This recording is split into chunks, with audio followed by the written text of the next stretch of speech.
Magandang umaga po sa ating lahat. Good morning po mga kapatid. Good morning din po sa atin pong mga panauhin, mga bisita, at ganoon din po sa atin pong mga manonood po. Bago po tayo magpatuloy sa pakikinig ng mensahe ngayong umagang ito, ay muli po inaanyahan ko ang tayong lahat ay manalangin. Aming dakilang Diyos, narito kami sa inyong harapan. Nawa ang aming mga pagsamba at mga awitan kanina ay naging katanggap-tanggap sa inyong harapan, Panginoon. Nawa naghatid ito ng kaluguran sa inyo at sa inyong pangalan. At nawa ang mga naghandog nito ay tapat at mga puro ang puso, Panginoon. Nawa kayo, Panginoong Diyos, ay patuloy na maitaas at mapapurihan sa aming kalagitnaan. At ngayon naman, Panginoong Diyos, malaya kayong makakilos sa aming kalagitnaan. Ang bawat isa ay makapag-focus at makapakinig ng inyong mga mensahe at mga aral. At nawa ang mga salitang ito ang siyang maghatid sa amin ng buhay, ng kalakasan at ng gabay para po sa aming mga ginagawa dito sa lupa. Patuloy, Panginoong Diyos, na kayo ang siyang maghari sa puso ng bawat isa. At ganun man ay kayo lamang, Panginoon, ang siyang mapapurihan sa lahat ng aming gagawin pa. Maraming salamat, Panginoon. Ito ang aming dalangin sa pangalan ng aming Panginoon Jesus. Amen. Purihin po natin ang Panginoon. Napakinggan po natin nung nakaraang linggo lamang po ang mensahe ng Diyos tungkol sa marami pong panganib, sa mga pangtaong mga tradisyon at lalo na kahit po mga okasyon at pagdiriwang ng iba't iba pong mga pinapahalagahang araw. Tayo po ay patuloy na napapaalalahanan na dapat pong maging alisto, maging mulat po tayo sa ating pong mga gawain at higit sa lahat ay patuloy na magsuri po tayo sa lahat ng atin pong inoobserbahan at ginagawa. Kasi nalaman nga po natin kahit ang mga bagay, ang mga kaisipan, ang mga gawain na ginagawa po natin ng may mabuting motibo, ng may magandang motibo, ay pwede pong mabaluktot, pwede pong maligaw ng landas. Ultimo, magtamo ito ng mga negatibong resulta sa buhay po natin at kahit po sa ating patotoo. Hindi po pwedeng basta-basta na lang ang kahit ano pong bagay. Kailangan po lagi nating suriin ito. Sa pagpapatuloy ng ganitong kaisipan, ang atin pong mensahe ngayong umagang ito ay nakapokus naman po sa mensahe po patungkol sa kalayaan. Ang kalayaang natamo po ng mga tao, silang mga tumungo sa Diyos sa pamamagitan ng kaloob niyang pananampalataya sa kanila. Ang Biblia po ay marami pong pinapahayag at sinasabi ukol po sa kalayaang espiritual. At patuloy itong nagtuturo sa atin na dapat ang bawat aspeto na naapektuhan sa ating buhay ay nagpapahayag ng kalwalatian para po sa Panginoon. Ang kalayaan ay ironically hindi nga po libre. Mas maganda siyang pakinggan sa English po. Freedom is not really free. Lalo na po kung ang sukatan po natin ay sa loob ng sanlibutan pong ito. Sa maraming panahon at sa maraming pagkakataon, ang napakaraming kalayaan na natatamo ng maraming tao sa sanlibutan ay pinagbayaran ng maraming ibang mga tao sa pamamagitan ng kanilang pawis at kahit na ng kanilang dugo.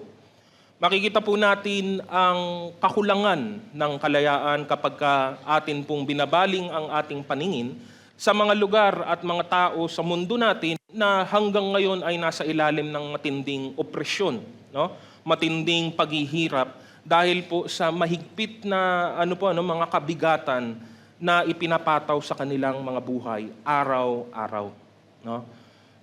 That's why we should not become we should not take it for granted. At ganun din naman ay masasabi po natin ang parehas na katotohanan sa espiritual na larangan. Sa pamamagitan ng sakripisyo at ng ginawa ng ating Panginoong Hesukristo, marami na po ang napalaya na magmula sa espiritual na pagkabihag at pagkaalipin. Kasama po nito ay ang panibagong buhay, panibagong pribilehyo, pero isang buhay din po na meron pong responsibilidad, no? Kaya't ang pinaka-tema ng atin pong mensahe ngayon ay ang pangangalaga, ang pag-iingat sa kalayaang tinanggap po natin, no? At dapat gamitin natin ang kalayaang ito para po paglingkuran ang Diyos, para po luwalhatiin ang kanyang pangalan. Kaya po ang pamagat po natin ngayong umaga, ang atin pong mensahe ay a life of freedom, no? A life of freedom. Mga kapatid, mga panauhin, ang mga taong tinubos, pinalaya ng Diyos ay nakatagpo ng panibagong kalayaan nga sa kanilang mga buhay. Isang kalayaan na nanggaling lamang at ipinagkaloob lamang sa pamamagitan ng ginawa ng ating Panginoong Hesukristo. Tutunghayan po natin ang ilang mga mahalagang bahagi po ng aklat nga po ng Galacia. Isang liham na isinulat ni Apostol Pablo sa Bagong Tipan, liham para po sa mga iglesia na nandoon sa lugar ng Galacia dahil po sa hindi mabuting balita na kanyang narinig, no? Ang mga mananampalataya na nakapaloob sa Galacia, parehas na binubuo ng mga dating Hudyo o Hudyo sa lahi at mga Hintil, ay resulta lamang po ito, yung kanilang pagkakilala sa Diyos dahil po sa pagkilos ng banal na Espiritu. Sa pamamagitan din po mismo ng ministeryo ni Apostol Pablo ng pagpapahayag ng mabuting balita, no? Nakalulungkot na matapos ang maiksing panahon, matapos nilang pangaralan patungkol sa Ebanghelyo ni Kristo, ay marami na po agad na mga bulaang mga tagapagturo ang siyang nakapasok sa loob ng mga iglesia. At dala-dala nila ang mga maling katuruan ukol sa pagiging matuwid, or sa English po, tinatawag po nating justification, no? Ang katuruan patungkol sa pagiging matuwid sa harap ng Diyos. At ang napakasimple at napakakilalang aral na daladala ng mga bulaang tagapagturo na ito ay ang simpleng aral ng ang pagiging matuwid ay resulta daw ng mga mabubuting gawa ng tao. Yun yung tinuturo, yun yung kumakalat. Ang isang konteksto pong nagpapahiwatig nito ay Galacia, Kabanata 1:6-7. Sabi ni Apostol Pablo, nagtataka ako kung bakit kayo dali ninyong tumalikod sa Diyos na tumawag sa inyo sa pamamagitan ng kagandahang loob ni Kristo at kayo'y bumaling agad sa ibang magandang balita. Ang totoo'y wala namang ibang magandang balita, kaya nga lamang may mga nanggugulo sa inyo at nagsisikap na baguhin ang magandang balita ni Kristo. It is true today, no? Kahit po sa panahon po natin ngayon ay pilit pa rin po ng maraming ibang grupo, ibang paniniwala, ibang sekta at kung sino-sino pa sa mundong ito ang siyang pilit na binabago, iniiba, pinapalitan, ine-edit ang gospel ng ating Panginoong Hesukristo. It was true a long time ago, it is true even today. Si Apostol Pablo, ang tinawag sa kanila ay mga Judaizers, no? Dahil sa kanilang pagpipilit na dapat daw ang mga sumasampalataya sa Diyos ay sumunod specifically sa kautusan upang sila ay maligtas, no? Upang sila ay maligtas. That is the specific teaching that they are propagating. No? Sinulat ni Apostol Pablo ito as a response, as a letter to, para mabulabog sila, mabalik po sila sa tamang wisyo. No? Dahil po sa mga kasinungalingang kumakalat na ito nung time po na iyon. No? There is there is no other truth except which is found in the gospel. Sabi po sa Galacia Kabanata 1 talatang 8 naman po, subalit parusahan nawa ng Diyos ang sinuman, maging kami o isang anghel man na mula sa langit na mangaral sa inyo ng magandang balita na iba sa ipinangaral na namin sa inyo. No, matindi pong statement po ito, ng hamon, dahil dito isinasama ni Apostol Pablo kahit ang mga supernatural being katulad ng anghel at kahit mismo kanya pong isinasama kahit ang sarili po niyang buhay, no? Ang kanyang sariling pagkatao kahit na sino man, maging kami, kahit sino pa, ay sumpain siya. Ganon pong katindi ang proclamation ni Paul dahil wala naman talagang ibang mabuting balita. There's no other gospel apart from that which is from Christ. No? Paul reminds the believers of their freedom in Christ and their standing in this freedom. No? So ilang mga bagay po na dapat pong muli nating maunawaan, mapaalalahanan at dapat pong malaman. Number one is that we are all under captivity. No? Again, kung ang tanong ay bakit mahalaga ang kalayaan, specifically kalayaang espiritual, ay dahil nga sa totoo lamang, sa ating likas na kalagayan, wala naman po kasing malaya sino man sa atin.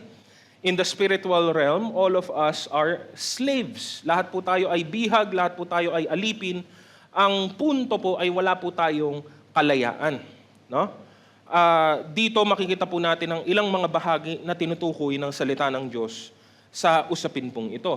Letter A is our bondage to sin. Ang atin pong pagiging alipin sa kasalanan.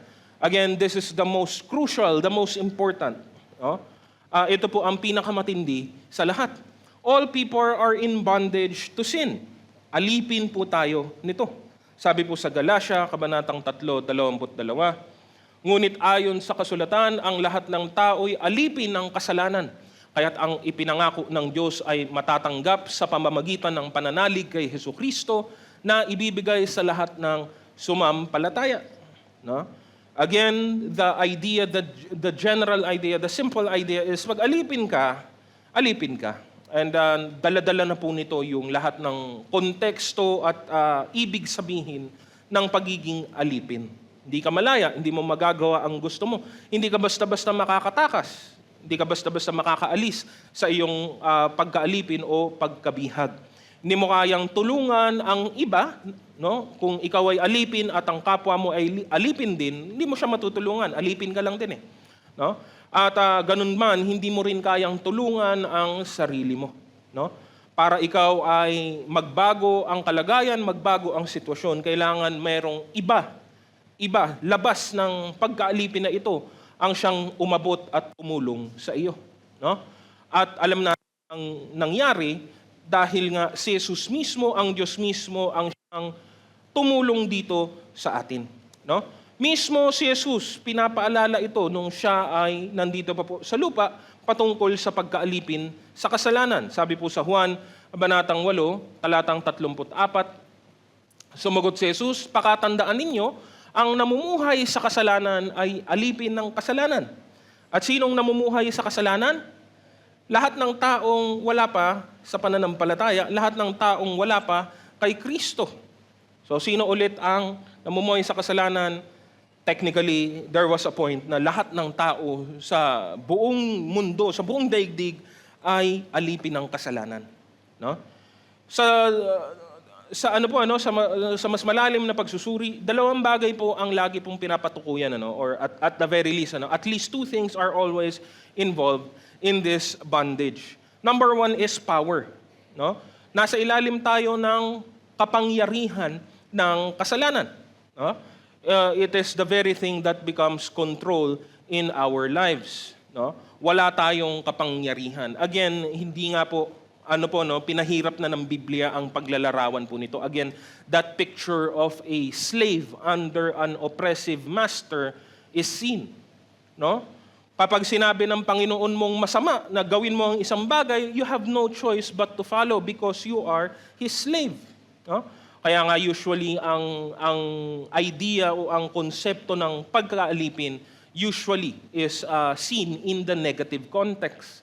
Ito'y madalas sa negatibong paraan natin tinatanaw. Kasi nga, we see na walang control, walang power, walang freedom ang isang taong alipin. And he has no choice but to follow or else face the consequence or the repercussions of his disobedience. No? Tayo naman po, sa isang banda, no, we're not unwilling participants. Tayo ay nasa ilalim ng kapangyarihan ng kasalanan, pero sa isang banda, nagpapakasasa din tayo dito. Nag-e-enjoy po tayo at nagpapakasarap po tayo sa ilalim ng kapangyarihan ng kasalanang ito. No? Bakit nga ba nagkaganon? Kasi nga wala po tayong ibang pwedeng gawin. Sa ating likas na kalagayan, sa ating sariling kalagayan, wala po tayong kayang gawin para labanan po ito. No? Kaya namuhay ang tao sa mahabang panahon na siya ay nasa ilalim ng kapangyarihan ng kasalanan. No? Kaya nga, lagi po natin itong nababanggit kahit sa mga mabababaw na usapin at mga kwentuhan po, na pansinin mo ang tao, kahit ang isang bata, hindi mo po kailangan siyang turuan ng masama. Kung kailangan mong ituro sa bata ay ang mabuti. Kasi kusang dumarating sa puso ng tao ang kasamaan, pero kailangan mong ipagpilitan at kailangan mo pong puwersahin ang pangangaral ng tama, matuwid at maganda. No? That's how we have lived in sin. That's how we are living in sin. No? Ang unang bahagi mas kilala at nakikita ng marami. Ang ikalawang bahagi ang mas hindi napapansin. Kung ang una ay power, ang pangalawa naman po ay penalty. No? Bondage to sin brings with it its penalty. No? At gustong-gusto ko po yung Tagalog na salita na madalas pong ginagamit po natin, napakasimple, napakapayak, which is kabayaran. Ang kabayaran, ano ang bunga ng kasalanan sa ating buhay? At simple lamang po ang sinasabi ng Biblia patungkol po dito. Roma, Kabanata 6:23, unang bahagi. Ang sabi po, sabagkat kamatayan ang kabayaran ng kasalanan. No? Meron po palang pagsusulit sa bandang dulo at malungkot, hindi ito nalalaman ng marami. No? This is not pertaining to physical death, which all people in this world will experience. Mabuti ka man o masama, makadiyos ka man o hindi, lahat ng tao ay makakatikim ng kamatayan, liban na lang sa mga mapapalad na dadatnan ng Panginoon ng buhay pa. No? So this punishment, this payment, this penalty is not pertaining to that physical death, which comes for everyone, but is talking about the reality of spiritual death, the damnation of the soul. No? Isang walang hanggang kaparusahan na karampatang kabayaran sa pagkakasala ng tao laban sa Diyos. Ang kasalanan ay lagi pong meron pong kabayaran. At ang kabayaran po ng kasalanan ay napakatindi. Sabi po sa Aklat ng Pahayag po, Kabanata 20, 14 hanggang 15, pagkatapos ay itinapon din sa lawa ng apoy ang kamatayan at ang daigdig ng mga patay. Ang lawa ng apoy ay ang pangalawang kamatayan. Itinapon sa lawa ng apoy ang sino mang hindi nakasulat ang pangalan sa aklat ng buhay. No? Kaya matindi po ang pagkaalipin po nating ito. Gustuhin man po nating labagin, gustuhin man po nating kumalas, hindi po natin magawa. Babalik at babalik tayo. At most, many people can do is, just delay the inevitable for a time. No? May mga tao na ang tao sa kahit kanyang makasalanang kalagayan ay may kapasidad pa rin pong sa mga acts of goodness and kindness. But even that will never be enough to change our status. Hindi po nito mababago ang atin pong kalagayan ng pagiging makasalanan. Kaya yan ang una, kasi yan po ang pinakamabigat. Yan po ang may pinakamatinding consequence sa atin. Lahat ng sumunod ay may relasyon pa rin po, Pero makikita po natin ang iba't ibang aspeto ng pagkaalipin pong ito. No? That's the first one. Now, the next one is our bondage to the law. No? Ang kautusan ng Diyos. Ang kautusan ng Diyos ay mabuti dahil ito ay galing sa Diyos. Ang layunin ng kautusan ng Diyos ay pawang mabuti din naman dahil ang layunin na ito ay galing din po sa Diyos. What was the purpose of the law? When I say law, in this context po, tinutukoy po natin ay yung kabuuan po ng kautusan galing po sa lumang tipan. Hindi lamang po ang 10 utos na binigay kay Moses. Kasama po yon, but the total number of the laws in the Old Testament number to around 613. Kung susuriin mo po ang aklat ng Lumang Tipan, ganyan pong karami ang kautusan. Ano? From sacrifices to daily living to diet to even for apparel, kahit sa mga kasuotan, at marami pang iba. Nakasaad po dito ang lahat ng lahat ng galing po sa kalooban ng Diyos. The purpose of the law was given by God. Binigay ng Diyos ang kautusan sa mga Israelita. Sino ang mga Israelita? Ang piniling bayan ng Diyos.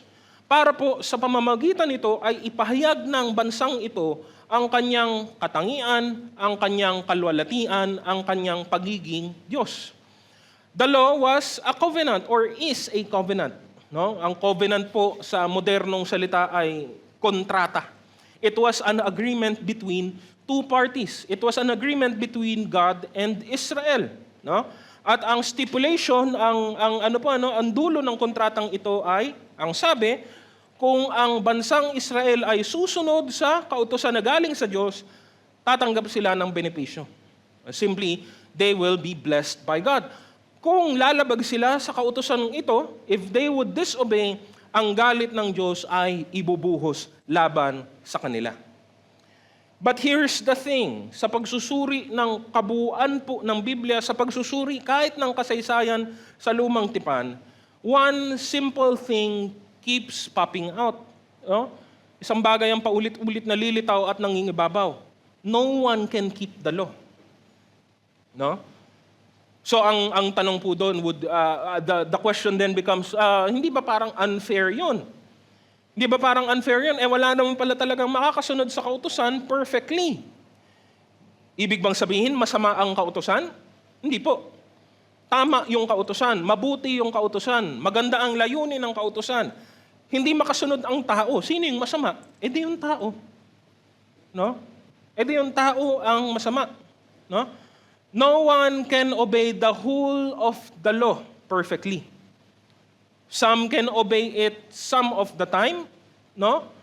Some obey some of the laws all of the time, pero again, wala pong makakasunod. Walang nakasunod o makakasunod sa kautusan sa kabuuan po nito, no?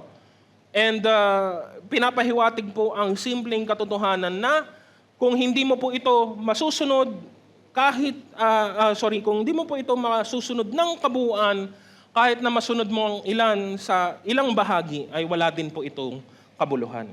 Ang sabi po ni Santiago sa Kabanatang 2, talatang 10, ang lumalabag sa isa, kahit tumupad sa iba pang mga utos, ay lumalabag pa rin sa buong kautusan. No? Kaya nga, tayo, sometimes we simplify the law down to the 10 Commandments. Wag na yung 613 na kautusan. Kasi sa Israel naman ang karamihan po doon. Doon na lang tayo sa 10 utos. Kahit nga yung 10 utos, hindi pa rin po 10 out of 10 ng tao. Kahit sino man pong tao, hindi pa rin po ito na 10 out of 10. No? At ito pang matindi, hindi po yan recurring. Minsan ka lang magkamali, mali ka na. Minsan ka lang makalabag, di nakalabag ka na. No? Doesn't matter kung naitama mo ito sa susunod, nalabag mo pa rin siya kahit minsan. No? And this is yun pong kabigatan na dala-dala ng kautusan. Kahit tumupad sa iba pang mga utos ay lumalabag pa rin sa kabuuan po nito. At ito po ang sumpa sa atin ng kautusan. Bagamat ang kautusan ay mabuti, ang problema, ang tao ay masama. So yung mabuting kautusan ay nagdudulot ng hatol sa ating mga masasama. Kaya siya nagiging sumpa on our part, para po sa parte natin. Sabi po sa Galatia, Kabanata 3, talatang 10, ang lahat ng umaasa sa mga gawa ayon sa kautusan ay nasa ilalim ng isang sumpa, sapagat nasusulat sumpain ng hindi sumusunod at hindi gumagawa ng lahat ng nakasulat sa aklat ng kautusan. No? The point of the law is simple. It's to show the standard that God has. The standard that God has for Himself. The standard that God requires of His creation. And the simple truth that shows us that we cannot obey it. Hindi natin ito kayang sundin dahil hindi nga po natin maaabot ang pamantayan ng ating pong Panginoon related sa letter A dahil nga po sa atin pong pagiging makasalanan. No?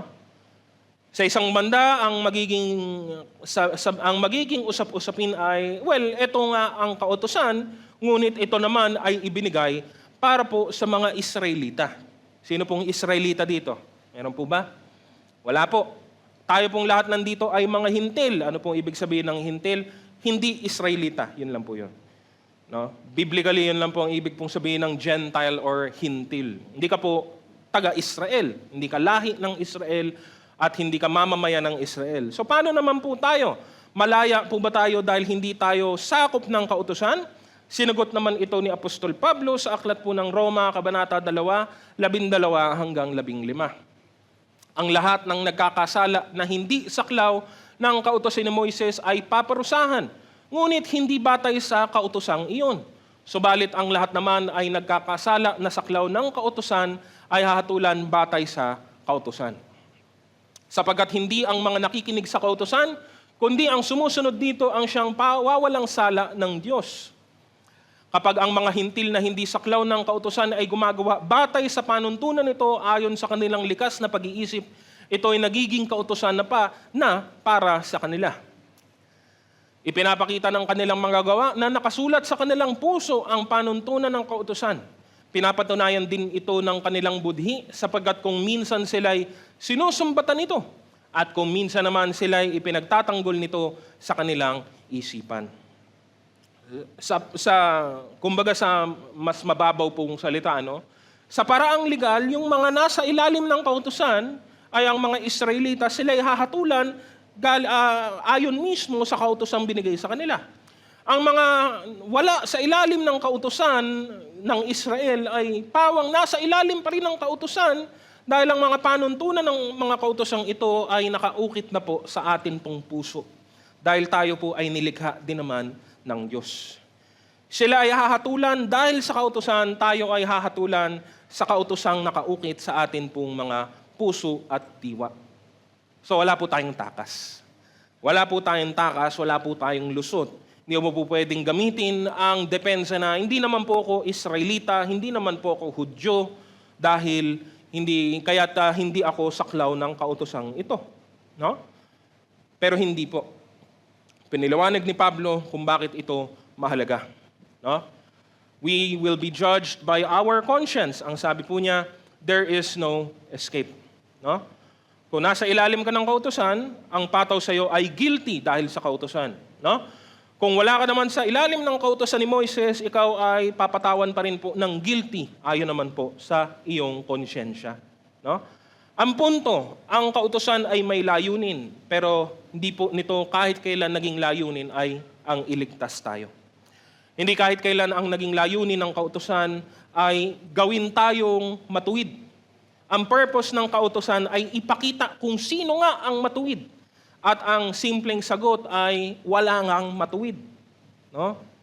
Merong examination, okay, sinong nakapasa sa exam na ito? Taas ang kamay. Wala pong magtataas ng kamay. Ibig bang sabihin pangit yung eksaminasyon? Hindi po. Ibig pong sabihin kapos po tayong lahat na makapasa sa eksaminasyong ito. No? Kaya kulong po tayo. No? Sa pinakasimpleng salita, ang kautusan ngayon ay siyang nagiging hatol naman sa atin. No? The more we look at it, the more we become hopeless and helpless. Wala pala doon ang kasagutan. At ito, malaking bahagi nito, itong letter B po, malaking bahagi nito ang buong pangungusap ni Apostol Pablo sa aklat ng Galacia. Kaya siya takan-taka, kaya siya galit na galit dahil bakit kayo dyan ngayon pumupunta? Bakit yan ngayon ang inyong pinapakinggan at pinangahawakan? Wala kayong pag-asa dyan. Ang tanging gagawin ng kautusan ay hahatulan kayo. Wala po dyan ang kasagutan. Dagdag pa po niya, letter C, ay ang atin pong pagkaalipin sa sanlibutan. No? Tayo po ay naging alipin ng mundong atin pong kinagagalawan. Sabi naman po sa Galacia, Kabanata 4, talatang 8 hanggang 10. Noong hindi pa ninyo nakikilala ang Diyos, kayo'y alipin ng mga Diyos-Diyosan, ngunit ngayong nakikilala na ninyo ang Diyos, o mas tamang sabihin, ngayong nakikilala na kayo ng Diyos, bakit kayo bumabalik sa mga tuntuning walang bisa at walang halaga? Bakit gusto na naman ninyong paalipin sa mga iyon? May itinatangi kayong mga araw, mga buwan, mga panahon, at mga taon. No? Bahagi nito ang malaking parte ng mensahe nung nakaraan pong linggo po. Dahil itong lahat ng ito, lahat ng labas sa kautusan ay pawang galing po sa sanlibutan. At lahat ng galing po sa sanlibutan ay pawang hindi po galing sa Diyos. Simple lang naman po. Sabi nito, pangunahin pinakita ni Apostol Pablo, tayo daw ay alipin sa mga Diyos-Diyosan. No? Literal at hindi sa literal na paraan at kahit sa hindi literal na paraan. Pag sinabi nating literal, mga literal na mga imahe ng Diyos-Diyosan na sinamba at niluhuran ng maraming tao sa maraming at mahabang panahon. Iniukit sa kahoy, sa bato, ginawa natin at tinawag natin silang ating mga Diyos. Nanalangin tayo sa kanila, lumuhod sa kanila, inaasahan na tayo ay sasagutin at pagpapalain ng mga bagay na ginawa ng ating sariling kamay. No? Ngayon na lamang sa pamamagitan ng katotohanang ipinapahayag ng salita ng Diyos, doon na lang natin naunawaan ang ating kamangmangan. No? Pero hindi po doon nagtatapos. Nandun din po ang mga hindi literal na mga idols. Maaring hindi lahat ng tao ay pawang lumuhod o sumamba sa anumang imahe, gawa sa bato, gawa sa kahoy o kahit sa larawan. No? Maaring hindi tayo nanalangin sa isang imahe, ngunit sumamba pa rin po tayo sa mga Diyos-Diyosan. Ito naman ang mga Diyos-Diyosan na inimbento at nilikha ng ating mga puso. Ang Diyos-Diyosan natin ay pera. Ang Diyos-Diyosan natin ay ang pagiging palalo. Ang Diyos-Diyosan natin ay ang pagiging makasarili. Ang Diyos-Diyosan ang pagiging sakim at marami pang iba. Wala kang ang isang imaheng dinadalaw at pinupuntahan, ngunit hanggat hindi mo sinasamba ang Diyos na buhay. Tandaan po hanggat hindi mo sinasamba ang Diyos na buhay, mayroon ka pong ibang sinasamba. At kung ano man yung sinasamba mong iyon, ang siyang tumatayo na Diyos-Diyosan mo. Again, ang punto, wala din po tayong takas dito. Wala pong makakalusot po dito. Sinamarize po ito ni Apostol Juan sa unang Juan, Kabanata 2:16. Ang lahat ng nasa sanlibutan, ang masasamang nasa ng laman, ang nasa ng mga mata, at ang pagmamalaki sa mundong ito ay hindi nagmumula sa Ama, kundi sa sanlibutan. Kasama po dito sa pagsamba natin sa mga Diyos-Diyosan ang napakarami pong mga kaisipan, napakarami pong mga gawain, napakarami pong mga walang kabuluhang mga prinsipyo at mga tradisyon na galing po sa mundo. Marami sa atin ay nagmana na lang po ito. Mga tagapagmana po tayo ng basura. No? Hindi ginto ang minana po natin, kundi wala pong kabuluhan ang minana po ng marami po sa atin. Bakit nga ba marami ang naging, marami po ang sumasamba sa Diyos-Diyosan? Kasi yun lang din po ang minana nila sa kanilang mga magulang. No? Bakit marami ang naniniwala hanggang ngayon na sila ay maaaring maligtas sa pamamagitan ng mga mabubuting gawa? Dahil yun lang din po ang minana nilang kaisipan.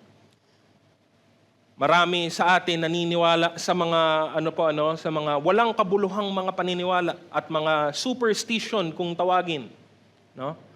Kung ano-anong mga kaisipan, ano-anong mga kinakatakutan sa dilim. Bakit po? Kasi yan ang minana po natin, no? Kahit na wala naman talagang basehan ang lahat ng mga ito, kahit na wala naman talagang punto ang lahat ng mga ito, dahil yan po, ganyan po ang kalagayan po natin bilang mga tao. No? Sabi po ni Apostol Pablo, dagdag niya sa unang Korinto Kabanata 3:19, sabagat ang karunungan ng sanlibutang ito ay kamangmangan sa paningin ng Diyos, gaya ng nasusulat, hinuhuli niya ang marurunong sa kanila na ring katusuhan. Kahit ang pinakamarunong dito sa kalagayan ng atin pong pagkatao, ay wala pong kabuluhan ang kaisipan pagharap po sa Diyos. Mas pinili nating paniwalaan ang kamangmangan kaysa ang katotohanan, bagamat ito'y nahayag naman na para sa lahat. No? Ganong karaming beses mo sinabi dati, dito ako pinanganak at dito ako mamamatay. Ganong kadalas mo naririnig yan ngayon bilang mananampalataya. Naririnig mo pa rin ba ang ganyang mga salita galing po sa ibang tao? Yes, it's very common. Dito kami pinanganak, dito kami pinalaki, dito rin kami mamamatay. No? Pag tinanong mo bakit, pag tinanong mo anong dahilan, ay basta. Kasi tradisyon. And that's the danger. Not every tradition is bad, is wrong, is evil. No? May mga tradisyon pong mabubuti at magaganda. Ang paggalang po ay masasabi ko pong isang tradisyon. Kasi hindi lahat ng kultura may paggalang eh. Alam niyo po ba yun? Hindi naman lahat ng kultura ay mabuti at magalang ang kanilang pakikitungo sa ibang tao kahit sa mga nakatatanda sa kanila. I would say being respectful to other people or specifically halimbawa, to elders is a good tradition. No? Hindi pa porket tradisyon ay automatic masama, pero maraming tradisyon ay pawang walang kabuluhan po. No? Kaya't hindi po porket tradisyon ay dapat po natin itong gawin, dapat po natin itong paniwalaan.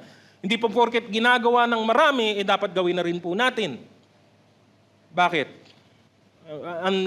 Ang layo po ng pwede mo pong marating na kamalian dahil mas marami pong mas marami pong tao dito sa mundo ay gumagawa ng masama. Hindi po laging tama ang majority, no? Maybe in many cases majority wins, but the majority can also be wrong. No? Wala kang magagawa, mas marami sila, pero hindi porket mas marami sila ay tama ang kanilang ginagawa, no? Mas marami lang sila, yun lang yung punto na yun, ano? Kaya yun po ang dapat po nating pakaingatan. Dito na dadali ang maraming tao, ang maraming Kristiyano, no? Kasi laging ganun yung simpleng konsepto, no? Wala namang masama. Wala nga ba? Alamin mong mabuti.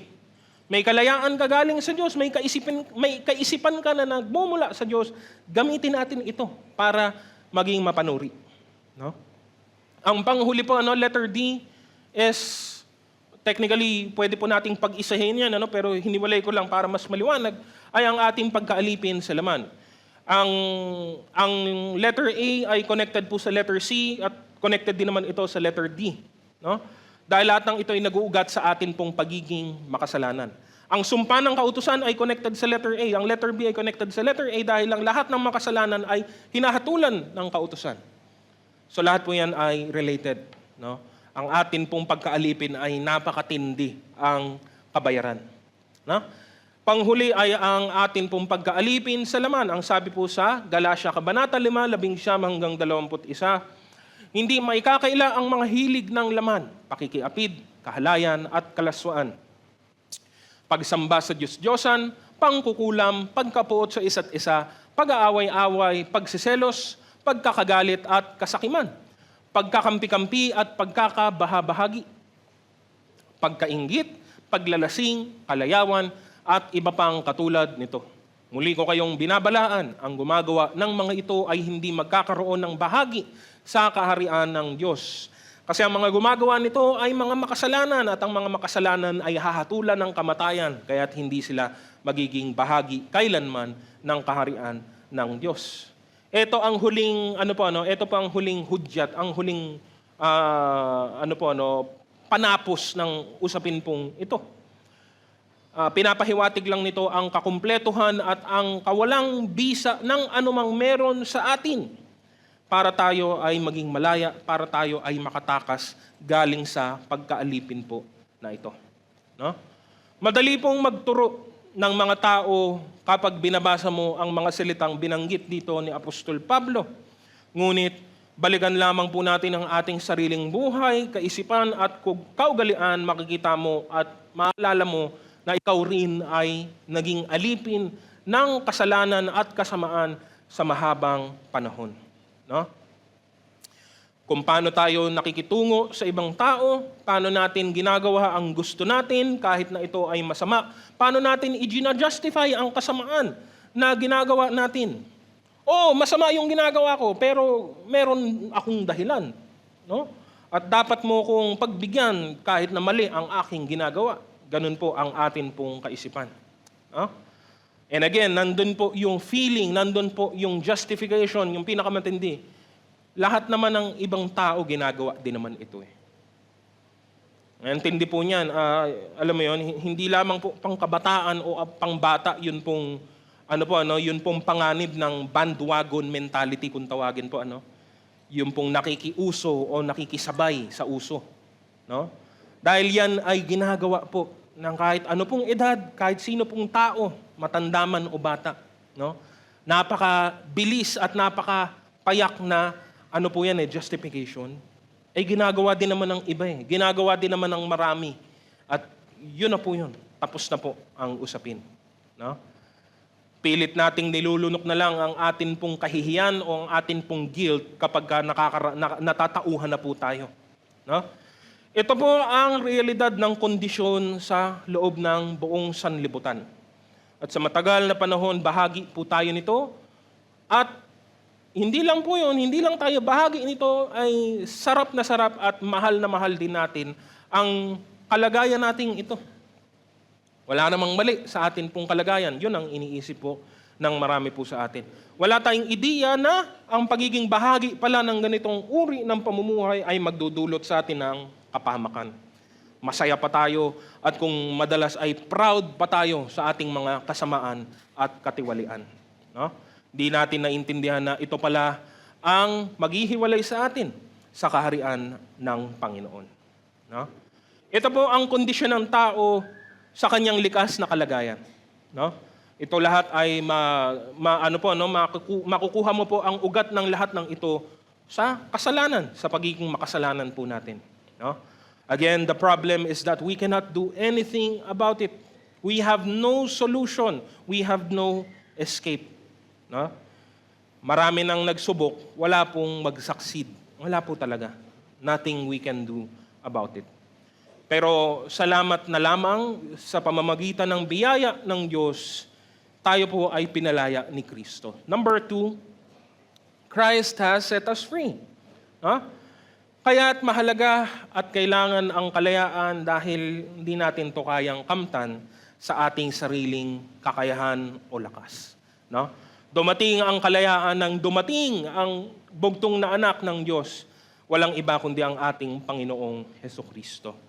And again, what we should be reminded of daily is letter A, the cost of this freedom. No? Ang kabayaran para sa kalayaang ating natamo. Ang kabayaran nito ay libre sa parte natin, ngunit hindi po yan libre doon sa nagbayad para bayaran po ito. No? Dahil po sa ating pagkaalipin, kinailangan na dumating at pumunta ang Panginoon natin dito sa lupa. Sabi po sa Galatia, Kabanata 4, 4 hanggang 5, ngunit nang sumapit ang takdang panahon, isinugo ng Diyos ang kanyang anak. Isinilang siya ng isang babae at namuhay sa ilalim ng kautusan upang palayain ang mga nasa ilalim ng kautusan. Sa gayon, tayo'y maibibilang sa mga anak ng Diyos. Pinapaalala ni Pablo ang simpleng katotohanan na para bang nakalimutan, para bang naiwan o nakaligtaan ng mga taga-Galasya. Wala namang naging sagot sa ating problema liban sa ginawa ng ating Panginoong Jesus. No? Pinakita ang napakasimpleng layout ng plano ng Diyos. Pinanganak sa pamamagitan ng isang babae. Siya ay tunay na tao sa kanyang kapanganakan. Siya ay nagsalita tulad natin, lumakad tulad natin, nakaranas ng buhay tulad din naman natin. Naranasan niya ang kalungkutan, ang hapdi at sakit. Naranasan niya ang kahirapan. Naranasan niya rin ang natraidor ng kanyang mga pinaka-matatalik na kakilala at kaibigan. No? Lahat ng ito'y ginawa niya upang makiayon at makipag-ugnayan sa atin na kanyang nilikha. Siya lang ang nakagawa nito. Kahit nga kapwa natin tao, hindi ito gagawin alang-alang para sa atin. Naintindihan niya ang ating nararamdaman at naunawaan niya tayo ng buong puso. Siya din ay pinanganak sa ilalim ng kautusan, no? Para tuparin ang hindi natin kayang gawin. Bagamat ang Diyos ay nagkatawang tao, siya rin ay nananatili pa rin tunay na Diyos. At dahil dito, siya man ay hindi nabahiran ng kasalanan na meron ang tao. No? He fulfilled what we could not do. Ang hindi natin masunod na kautusan, siya po ang tumapos. Siya po ang nagsagawa ng buong buo. He fulfilled the law perfectly. No? He was fully human and still fully God. Sabi po sa Roma, Kabanata 10, talatang 4, sapagat si Kristo ang kaganapan ng kautusan upang mapawalang sala ang sinumang sumasampalataya sa Kanya. Kailangan siyang ipanganak para isang araw siya ay patayin.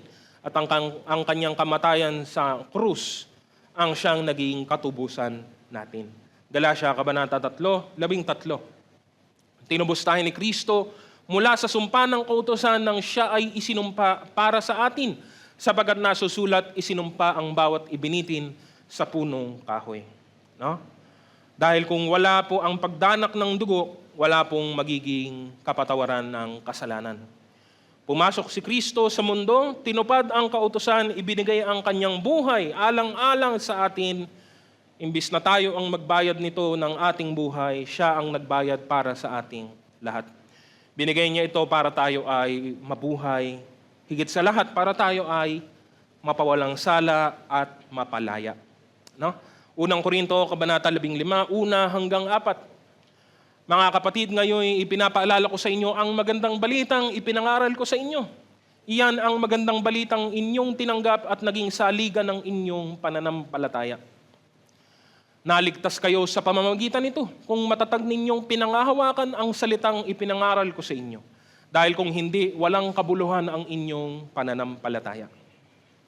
Sapagkat ibinigay ko sa inyo itong pinakamahalagang katuroan na tinanggap ko rin. Si Kristo ay namatay dahil sa ating mga kasalanan bilang katuparan sa sinasabi sa kasulatan.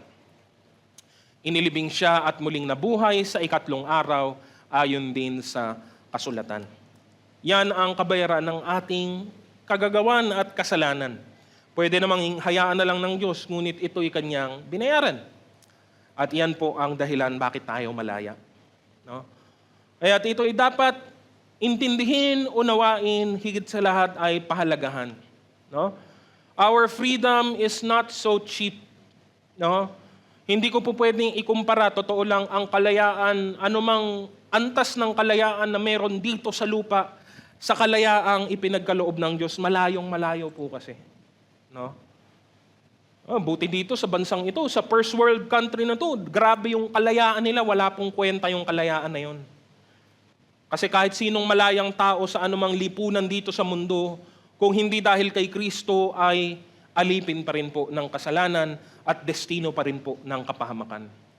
There's no comparison with what Christ has done for us. To the freedom He has given to each one of us that would come to Him in faith. No? Kaya ang bunga po nito, letter B, the blessings of our freedom is simple. Napakalawak pero napakasimple sa isang banda. Pinalaya tayo sa ating pagkaalipin. No? Pinalaya tayo sa kapangyarihan ng kasalanan at lalo pa sa penalty na dala-dala po nito. Sa pamamagitan nito, meron na po tayong buhay. At gusto ko pong balikan yung ikalawang bahagi ng Roma, Kabanata 6:23. Ngunit ang libreng kaloob ng Diyos ay buhay na walang hanggan sa pamamagitan ni Kristo Jesus na ating Panginoon. Tayo ay pinalaya na sa kautusan. No? Na noon ang kaalaman lamang ng kautusan ay pawang nagiging sumpa sa atin dahil naman sa ginawa ni Kristo. Ang ginawa ni Kristo ang siyang nagligtas sa atin. Yung ginawa ni Kristo ang siyang nagligtas sa atin. Paano yung ginagawa natin? Wala po tayong magagawa para iligtas ang ating sarili. Yung ginawa ni Kristo ang siyang nagligtas sa atin. Galatia, Kabanata 2:16. Gayunman, alam naming ang tao'y pinapawalang sala dahil sa pananampalataya kay Hesukristo at hindi dahil sa pagsunod sa kautusan. Kaya't kami rin ay sumasampalataya kay Kristo Jesus upang mapawalang sala sa pamamagitan ng pananampalataya sa Kanya at hindi sa pamamagitan ng pagsunod sa kautusan, sapagat ang tao'y hindi pinapawalang sala dahil sa pagsunod sa kautusan. Mahalaga ang kautusan, pero wala po itong idinudulot na kaligtasan kahit kailan. Mahalaga ito, pero walang kaligtasan dito. Ang kaligtasan ay nanggaling lamang kay Hesukristo at ito ay napapa sa atin sa pamamagitan ng pananampalataya. No? Tayo rin naman ay pinalaya na magmula sa walang kabuluhang sanlibutan ito. Sabi naman po ni Apostol Pedro sa unang Pedro, Kabanata 1, 18 hanggang 19, alam ninyo kung ano ang ipinantubos sa inyo sa walang kabuluhang pamumuhay na inyong minana sa inyong mga magulang. No? Kanina lahat sinabi ko, no? Mga minana po natin, ano? Mga pamana sa ating basura. At tayo po ay pinalaya na galing din sa kanila. Ang ipinantubos sa inyo hindi ang mga bagay na nasisira o nauubos tulad ng ginto o pilak, kundi sa pamamagitan ng mahalagang dugo ni Kristo.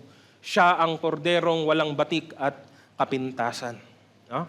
Pinalaya na rin tayo sa sanlibutang nagiging sumpa rin sa atin po, ano? At higit sa lahat, panghuli, pinalaya din tayo sa atin pong mga laman. Yung laman na umaalipin sa atin ngayon ay wala na pong kapangyarihan kung mamumuhay tayo sa Espiritu. Ang sabi po sa Galatia, Kabanatang 5:16, sinasabi ko sa inyo, ang Espiritu ang gawin ninyong patnubay sa inyong buhay at hindi kayo magiging alipin ng hilig ng laman. No? Dati, wala tayong kakayahan, subalit sa pamamagitan ng Kristo, meron po tayong kalayaan. No? Maganda pa dito, sabi po, muli sa Galatia, Kabanata 4, 4 hanggang 7, ngunit nang sumapit ang takdang panahon, isinugo ng Diyos ang kanyang anak. Isinilang siya ng isang babae at namuhay sa ilalim ng kautusan, upang palayain ang mga nasa ilalim ng kautusan. Sa gayon, tayo ay maibibilang sa mga anak ng Diyos. At upang patunayan na kayo ay mga anak ng Diyos, isinugo niya ang Espiritu ng kanyang anak sa ating mga puso. At nang sa gayon ay makatawag tayo sa Diyos ng Ama, Ama ko. Hindi na kayo alipin, kundi anak. At dahil kayo ay anak, kayo ay ginawa rin ng Diyos bilang mga tagapagmana niya. Hindi lang basta-basta pinalaya, kundi ginawa pang anak ng Diyos. At wag nating baliwalain, wag nating gawing cheap ang freedom na ipinagkaloob sa atin. No? Wag natin itong ipagwalang bahala, wag natin itong sayangin, no? Dahil napakatindi ng kabayaran na ibinigay ng Diyos para po makamtan ito, no? Ang buhay ng kanyang anak na si Jesus ang dahilan kung bakit tayo malaya. Kaya panghuli po, ang pinaka-aplikasyon natin, ano, sa tinanggap na kalayaan na ito, number 3, is that we should be resolute in our freedom. Panghawakan natin itong mabuti. No? Panghawakan mo itong mabuti. No? At huwag mo nga itong baliwalain. No? At ang pangunahin po dito, napakasimple, napakahalaga, ay letter A, huwag na tayong bumalik sa pagkaalipin. No? Huwag na tayong magpaalipin pa ulit sa anumang bagay, sa sino mang tao, sa anumang konsepto, sa anumang prinsipyo, at sa anumang kaisipan na umiiral sa mundo o galing sa tao o galing sa laman, lalo pa galing sa dyablo, galing sa kasalanan. No? Sabi po sa Galatia Kabanata 5, talatang 1, malaya na tayo dahil pinalaya tayo ni Kristo, kaya't magpakatatag kayo at huwag nang paalipin pang muli. No? Christ has set us free. No? Hindi natin pinalaya ang sarili natin, ginawa ito para sa atin ng Diyos. Ginawa ng Diyos, the Lord Jesus did all the heavy lifting. Yung pinakamahirap, actually yung imposible para sa atin, ginawa na niya. Yun nga yung hindi natin kayang gawin. Ginawa na niya. He did the hardest part. No? Binigay na niya sa atin ang kalayaan na inaasam-asam natin ng mahabang panahon at tinanggap na nga ng marami sa atin nang tayo ay sumampalataya sa Kanya. Ano ang gawain mo ngayon? Tumindig ka ng buong buo. Stand firm and make an effort to remain in that freedom. Yun lang, di ba? Magpakatatag kayo at huwag nang paalipin pang muli. Yun lang naman ang kailangan mong gawin. Yung mahirap ay tapos na. Panatiliin mo na lang ang iyong sarili, ang iyong kalagayan doon sa kaloob na ito ng Panginoon sa atin. No? It carries the idea of being immovable, being unshaken, giving no ground, not taking one step backwards. No? Ito pa'y dahil ang kalayaan natin ay pwedeng alisin at pwedeng nakawin sa atin. Hindi po ito kahit kailan pwedeng nakawin nino man, pwedeng agawin ng sino man sa atin. No? Well, ang tanong kung ganun, bakit may babala? Bakit may babala dito ukol sa ating kalayaan? No? Bagamat hindi ito pwedeng agawin nino man, tayo mismong mga Kristiyano ang siyang may problema. Tayo mismo ang willingly nagpapaalipin ulit sa mga walang kabuluhang bagay, sa mga walang kabuluhang prinsipyo at konsepto, gayon mang hindi naman na kailangan ang mga ito. No? Because of this, this is the reason for the warning. Again, balik tayo sa context ng Galatia. They are the same as us. People set free by Christ, but they act and they live as though they were in bondage. Pinalaya na sila, ngunit umaasta sila, namumuhay sila na parang kala mo'y mga alipin pa rin. Kaya nga isinulat ang aklat ng Galatia para dito sa layuning ito. Ang maanghang na salita ni Apostol Pablo ang siyang laging kapansin-pansin sa aklat po ng Galatia. Kabanata 3, talatang 1 hanggang 2. Mga hangal kayong mga taga-Galatia. Sino ang nakagayuma sa inyo? Maliwanag na ipinahayag na sa inyo kung paano namatay si Jesucristo sa krus. Sabihin nga ninyo, tinanggap ba ninyo ang Espiritu sa pamamagitan ng mga gawa ayon sa kautusan o sa pamamagitan ng inyong pananalig sa inyong narinig tungkol kay Kristo? No? Again, these are rhetorical questions. Ito po yung mga tanong na alam naman na po natin ang sagot. No? Obvious yung sagot, pero kailangan mo pa rin itanong, hence the rhetorical question. Kasi nga, para bang ako ba yung may problema o kayo? Bakit nyo ginagawa ang mga bagay na ito? Yun yung point ni Paul. Pinalaya na kayo, pero namumuhay kayo na para bang nagpapaalipin muli. In this context, bumabalik sila sa kautusan na wala namang kakayahang magligtas kanino man. Kaya't yun yung paalala. Huwag nang magpaalipin pamuli. Pinalaya na tayo ng Diyos sa maraming bagay. Huwag nang magpaalipin pamuli. No? Dahil yan po ang kalaban po natin sa buhay natin ngayon. No? We have to stand firm because everywhere, all of the time, the world constantly bombards us with many things, many ideas, many ways of thinking. No? Kung hindi umubra yung isang atake, hindi na tutuloy niya yon, pero gagawa na naman yan, maghahanap na naman yan ng ibang paraan, ibang butas na malulusutan. Kung bakit ang churches ay napapahamak, kung bakit ang churches ay napapasok ng walang kabuluhan, ay dahil po dahil nga po sa hindi pag-iingat. Because yung atake ng mundo, hindi po yan titigil, given na po yun. Given na po yan. Hindi po yan hihinto hanggang mamatay ka, hanggang mamatay ako, hanggang mamatay ang apo natin, hanggat merong lupa, hindi po yan hihinto. It will never stop. So hindi na natin yun problema, hindi natin yun kailangan alalahanin. Ang alalahanin natin, dapat tayo'y tumindig at tumayo ng matibay sa atin pong mga pinangahawakang mga katotohanan. No? Gamitin natin ang karunungan ng Diyos, gamitin natin ang pinagkakaloob ng Diyos sa atin para po magsuri, para po magbantay, para po mag-aral, at para po maisagawa natin ang pawang totoo. At higit sa lahat, ang pinakamahalaga, yung pong mga bagay na kapuri-puri sa Diyos. Kung meron mabuting bagay, pero hindi naman nagbibigay kaluguran sa Diyos, pakinggan niyo pong mabuti, no? Kung meron pong mabuting bagay, ngunit hindi naman talaga nakapagbibigay ng kaluguran sa Diyos, Ang tanong ko po dyan, mabuting bagay ba talaga yon? Palaisipan, hindi po ba?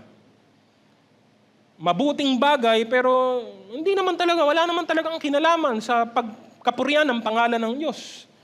Then as a Christian, how can you call something, really, how can you call it good if it does not glorify God? Then the answer becomes obvious. It's not really good in the first place. No? Huwag nang magpaalipin pa. No? Pangalawa po dito, letter B, do not concede to the flesh. Huwag tayong susuko. Huwag tayong bibigay. No? Gustong-gusto ko po yung salita ng sanlibutan sa kontekstong ito. No? Kapatid, huwag kang marupok pagdating sa laman. No? 'Di ba? Kasi maraming ganyan marupok. Alam mo yon, kunwari ayaw pero konting paanyaya, bumibigay din agad. Hindi dapat ganon ang katayuan ng mananampalataya, lalo na sa konteksto ng mga gawain ng laman. Alam na natin ang mga bagay na ito, inihayag na sa atin ito ng katotohanan ni Kristo. Pero yun nga po yung paalala. Kasi ang laman, remember, the flesh is always desirable to us. No? Kailangan mong pagsanay, kailangan mong turuan ang iyong sarili na salungatin ito. Kasi sa totoo lang yan ang hinahanap ng ating katawan. Kung hindi natin to problemahin. No? Hindi mo po kailangan, sa isang taong may wasto ng kaisipan, hindi mo ko siya kailangan paalalahanan, hindi mo siya kailangan pangaralan na huwag inumin ang lason. Bakit? Kasi lason yun Alam nung taong may wastong isip na nalason yun. It's not desirable. No? Kasi alam niya, pag ininom niya yon, ito'y magdudulot ng pisikal na kapahamakan sa kanyang katawan. Pwedeng magresulta ng kamatayan. You don't have to do that constantly. Isang beses lang, kailangan mo lang sabihin, oy, eto no? Yung lason nilagay ko sa bote ng Nor. Ba't mo gagawin yun? Hindi ko alam, pero dun mo nilagay sa bote ng Nor, kaya kailangan mong paalala na, oy, lason yan, wag mong inumin yan, wag mong kakainin yan.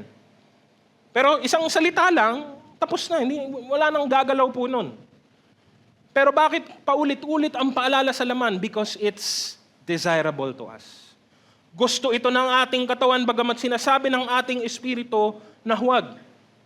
Kaya may paglalaban, kaya't hindi ka pwedeng sumuko sa laman.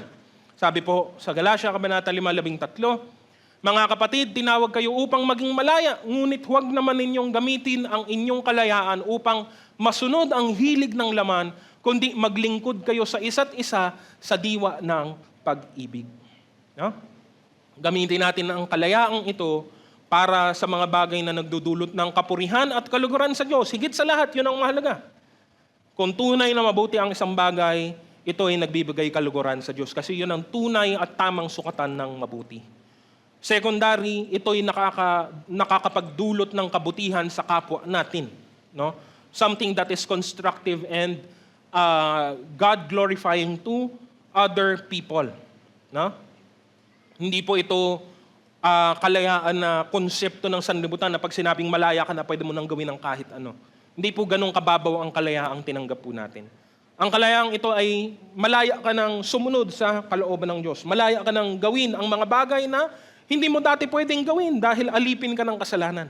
Malaya ka ng makapaghatid ng kaluguran sa pangalan ng Panginoon. No? Kaya nga dito po nanggagaling po yung kaisipan. Ito yung lason na sinasabi po natin. Ano yung lason? Ang lason na ipinapasok ng kasamaan dito sa aral na mabuti ay yung ideya na kapag ikaw ay tumanggap na ng biyaya ng Diyos, pwede mo nang gawin ang kahit anong bagay na gusto mo. Hindi po yun totoo. Hindi po yun biblikal. Hindi po yun ang katotohanan. Subalit anong gagawin nila? Gagamitin pa nila bilang lisensya ang unang Juan Kabanata 1, talatang 9. No? Ay, pinatawad na ako ni Kristo, kaya okay lang na gawin kong kahit anong bagay kasi papatawarin naman ako ng Diyos. Sounds biblical, but hindi pa rin eh. No? Kaya't hindi po porket gumagamit ng verse, katotohanan na po yun. Kahit ang dyablo gumagamit po ng scripture. Kahit ang mga masasama, kahit ang mga kaaway ng Ebanghelyo ni Kristo, ginagamit po ang salita ng Diyos para po baluktutin, para po hubugin nila sa isang larawan na malayo na po sa original na itsura nito. No? Yan po yun. Isang halimbawa lang po yun ng lason po. No? Kung saan nananaig ang pagnanasa ng laman kasi yun yung gusto ng laman eh. Gawin yung kahit anong gusto niya. At ang justification na ginagamit ay hindi, papatawarin ka naman ng Diyos eh. Hindi po ganun ang kaisipan ng isang mananampalataya. No? Hindi po natin inaabuso ang kapatawaran na iginagawad ng Diyos. Hindi pa natin inaabuso ang sistemang ito. Muli, sinabi din po yan ni Apostol Pablo sa Roma, Kabanata 6:15. Ngayon, malaya na ba tayong magkasala dahil hindi na tayo saklaw ng kautusan, kundi ng kagandahang loob ng Diyos? Hindi. No? Dumating ang biyaya ng Diyos para baguhin tayo at para palayain tayo, para tayo ay iligtas, para tayo ay ipanganak muli sa Espiritu, ipanganak sa banal na Espiritu. Hindi ito ginawa ng Diyos para tayo bumalik lang sa dati nating buhay. No? We should choose to do what gives glory to God. No? Kung ginagamit ng isang nagngangalang Kristiyano ang kalayaan upang gawin ng kahit anong gusto niya, lalo pa ang mga bagay na hindi po nakalulugod sa Panginoon, pinapahayag lang ng buong larawang ito na hindi po talaga maliwanag ang kalayaang tinanggap ng tao. No? Dagdag ko pa po, unang Korinto Kabanata 6:12, may magsasabi, malaya akong makagagawa ng kahit ano. Ngunit ang sagot ko naman ay hindi lahat ng bagay ay nakakabuti. Maaari ko ring sabihin, maaari akong gumawa ng kahit ano. Ngunit hindi ako magpapaalipin sa anumang bagay. Ingat po tayo. Yan po ang koneksyon sa marami pong mga tradisyon, paniniwala at okasyon na mahigpit na pinangahawakan ng maraming tao. Hindi po dapat tayo magpadala. Hindi po dapat tayo mapangunahan ng kagustuhan lang, ng tradisyon lang, ng sentimiento lamang. Kailangan tayong pangunahan ng katotohanan. Kasi kahit ang mga bagay na mabubuti, sabi ko po kanina, sa simulang-simula, kahit na ang mga bagay na mabubuti, kaya pong baluktutin po yan ng tao. Kaya po yan baguhin ng anyo ng tao. Kaya po yan, mawala na po yung original na intensyon ng taong nagpasimula nito. No? Kaya kailangan natin ng pagsusuri, kailangan natin ng payo, kailangan po natin ng karunungan, ng kaunawaan, at ng malalim po na ugnayan sa Espiritu ng Diyos. No? Kaya again, wala pong isang blanket statement. No? Hindi po natin pwedeng sabihin na, ay lahat ng ganito o lahat ng ganyan. Kailangan po nating suriin yan at every specific instance. Gusto ko lang po mag-iwan ng isang halimbawa bago po tayo tapusin ang puntong ito po. Halimbawa po, yung isang very modern day example, very current na example po. No? Kung paano binabago, kung paano binabaluktot ng, gamitin ko na lang ang salitang sanlibutan, kung paano binabaluktot o binabago ng sanlibutan ang mga bagay na mabuti, bagay na wala naman talagang kinalaman sa kasamaan, at ngayon ay nabago na po ang ibig sabihin. Isang halimbawa po nito ay ang rainbow. Alam niyo naman po yung rainbow, hindi po ba? Sabi ng siyensya, yung totoong rainbow ay isang phenomena in science, paliwanag ng siyensya, kung saan nagre-refract ang light pag dumaan ito sa hangin, technically na may tubig, kaya usually ang rainbow ay pagka may rain, dahil sa ulan may tubig, ay nagdi-diffuse yung light, yung puting ilaw papasok sa tubig at nagse-separate yung mga kulay into the primary colors. No? Ano po yung primary colors? Roy G. Biv ang naalala ko pa rin po. Red, orange, yellow, green, blue, indigo, and violet. That's the scientific part of it. The rainbow is nice to see. It's a good image. It's, alam mo, lahat tayo nung elementary sa art class nag-drawing ng rainbow. Madali lang kasi at maganda, makulay po siya. No? Biblically speaking, it was used in the book of Genesis during the time of Noah. And we believe na dito nagmula, dito nang galing ang actual na rainbow. Dahil po sa tipanan, again, it's a covenant by God, from God to the world. Ano pong sabi niya? Matapos ang pangmalawakang baha ng buong mundo, nangako ang Diyos na kahit kailan hindi niya sisirain o wawasakin ang mundong ito, ang daigdig na ito, gamit ang tubig o gamit ang baha. And the sign of that covenant was the rainbow. For a long time, no, marami pong wala naman pong may trademark sa rainbow eh. Hindi mo naman ata pwedeng i-trademark yung rainbow basta-basta, no? But for many times and many places, it was used by many other people. Kung saan-saan, may mga organization gumagamit, whatever. But in modern day, it was co-opted by, first, the homosexuals. Hanggang sa ito ay lumawak at naging mas malawak na organisasyon ng LGBTQ, hindi ko na po masusundan lahat ng mga letra at simbolo na dinagdag po nila. In this day, in this context, in this year of 2024 and counting, hindi ka na po basta-basta pwedeng magsuot ng rainbow kasi meron pong magiging context at implikasyon ito sa sino mang makakakita. Masama ba ang rainbow? Hindi. Kasalanan ba ito? Hindi.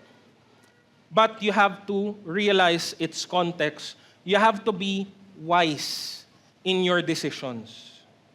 No? Lalo na kung ito'y nasa anyo ng watawat or flag. Pero kahit ngayon, kahit ang hirap na pong magsuot kahit ng anumang rainbow-colored na kasuotan. Bakit po? Kasi agad-agad ang unang papasok sa isip ng marami, mananampalataya man o hindi, ay di ba sa mga baklayan? And that's the way it is. Dapat ba nating ipaglaban yon? Dapat ba tayong makipagbaka sa kanila, makipagtalo sa kanila? Harapin din natin sila sa mga parada nila na, hindi, sa amin yung rainbow, hindi ang ibig sabihin ng... Sinong makikinig sa'yo?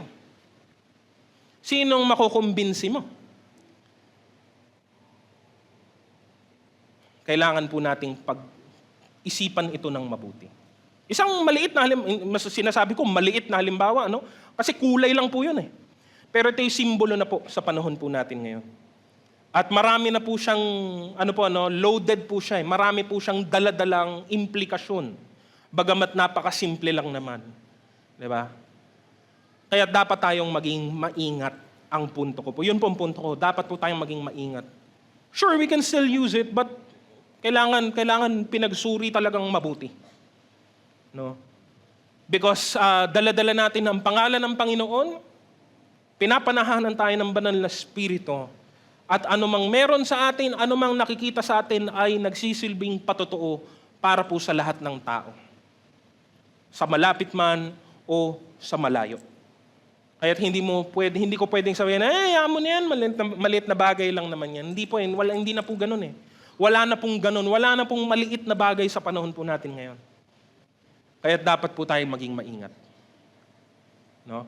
Kung ganyan, sa ganyang maliit na bagay, maliit na bagay po yan for me, that's just a color, a combination of colors.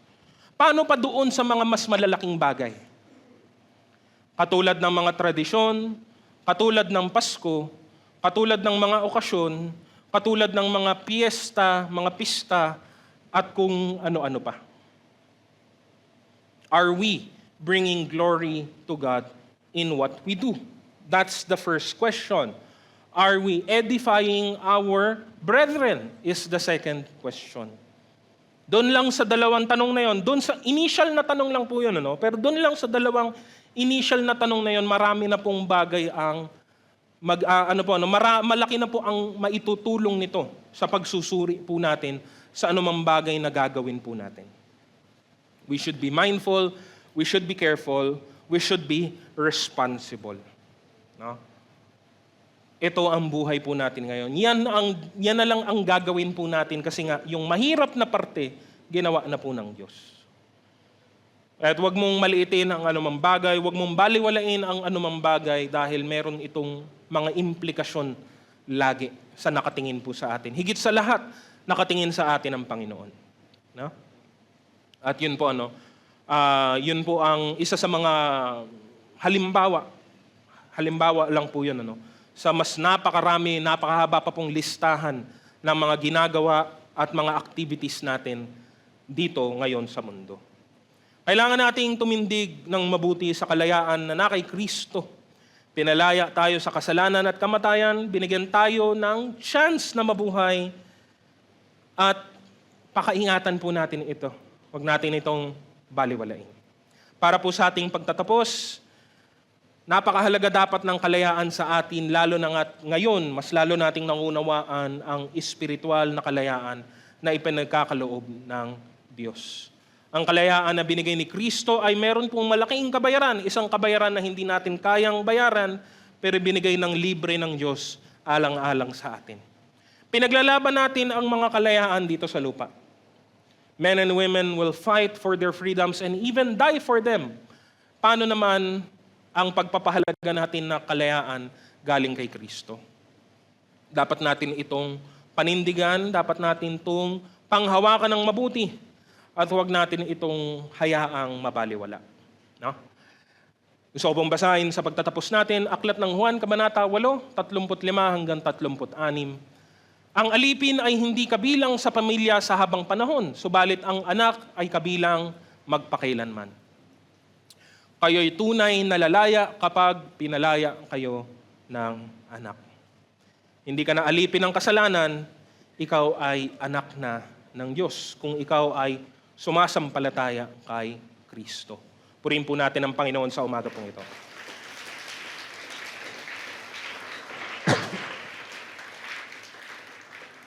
Inaanyahan ko po ng lahat ay tumayo para po sa ating pangwakas na panalangin.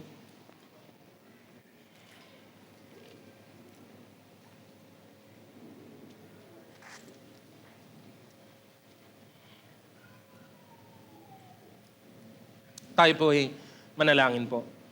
Aming dakilang Diyos, maraming salamat sa amin pong napakinggang mensahe sa umagang ito.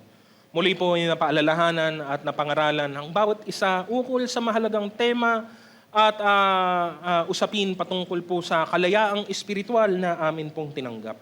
Pinalaya niyo na nga kami, Panginoong Diyos, at ang napakasimpleng paalala ay huwag na kaming magpaalipin kahit kanino man o kahit sa anumang bagay, saan pa man, Panginoon. At mamuhay kami ng may buong galak, ng may buong saya sa kalayaang nanggagaling sa inyong anak na si Jesucristo. Patuloy na pangunahan niyo kami, Panginoon. Bigyan niyo kami ng karunungan paano dapat kami mamuhay sa napakasama, napakaruming mundo na amin pong ginagagalawan ngayon. Maraming mga panlilinlang na panluloko at mga pandaraya na umiiral na nais pong iligaw kami at dalhin kami sa landas na hindi po mabuti. Dapat kaming maging maingat, dapat kaming maging mapagbantay at kayo, Panginoong Diyos, ang magkaloob sa amin ng kakayahan, ng kapangyarihan, Panginoon, para labanan ang lahat ng mga bagay na ito. Patuloy na panatiliin inyong malinis ang aming kalagayan sa inyong harapan habang kami man, Panginoong Diyos, ay namumuhay ng ayon po sa inyong kalooban, ayon sa pangunguna ng inyong banal na Espiritu. Pagpalain niyo po kami, Panginoon, at tanggapin po namin, Panginoon, ang inyong biyaya at kapayapaan sa aming mga buhay sa umagang ito. Tanggapin po natin lahat ang bendisyon sa Diyos na makakagawa ng higit kaysa lahat ng maaari nating hilingin at isipin sa pamamagitan ng kanyang kapangyarihang nagahari sa atin. Sumakanya ang kapurihan sa pamamagitan ng Iglesia at ni Kristo Jesus magpakailanman, at ang lahat ng pinagpala sa umagang ito ay magsabi ng Amen. Purihin po natin ang Panginoon. Magbatean po tayo sa bawat isa.